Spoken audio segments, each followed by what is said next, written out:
കുട്ടി നിൽക്കുന്നില്ല, കുട്ടി നടക്കുന്നില്ല.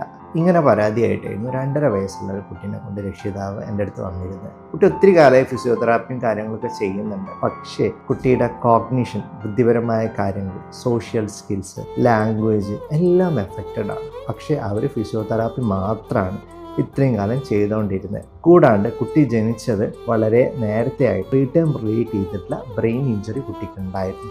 അതുകൊണ്ട് തന്നെ കുട്ടിക്ക് സെറിബ്രൽ വിഷ്വൽ ഇമ്പയർമെൻറ്റ് കൂടെ ഉണ്ടായിരുന്നു. ഞാൻ അവരെ കൂടെ ഇരുന്ന് വിശദമായിട്ട് പറഞ്ഞു, കുട്ടിയുടെ ഓവറോൾ ഡെവലപ്മെൻറ്റിൽ വളരെ ഇമ്പോർട്ടൻ്റ് ആയ കാലഘട്ടമാണ് ഈ 3 വയസ്സ് എന്നുള്ളത്, ഏർലി ഇൻ്റർവെൻഷൻ്റെ.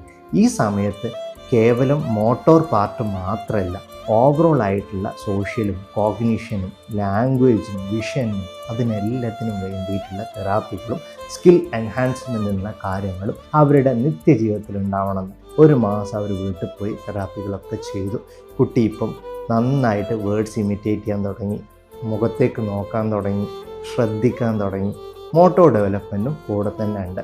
പല രക്ഷിതാക്കളോട് ഞാൻ പറയാനുള്ള കാര്യമാണ്, കുട്ടിക്കൊരു ഡെവലപ്മെൻറ്റ് ഡിലേ ഉണ്ട് എന്നുണ്ടെങ്കിൽ കേവലം ഒരു തെറാപ്പി മാത്രമായിട്ട് ഒതുക്കരുത്. ഹോളിസ്റ്റിക് ആയിട്ട് മൊത്തത്തിൽ കുട്ടിയെ നമ്മൾ നോക്കിയിട്ട് കുട്ടിയുടെ എന്തൊക്കെ പ്രോബ്ലംസ് ആണുള്ളത് അതെല്ലാം ഒരുപോലെ അഡ്രസ്സ് ചെയ്യുക എന്നുള്ളത് ഈ ഒരു 3 വർഷത്തിൽ ഇമ്പോർട്ടൻ്റ് ആണ്.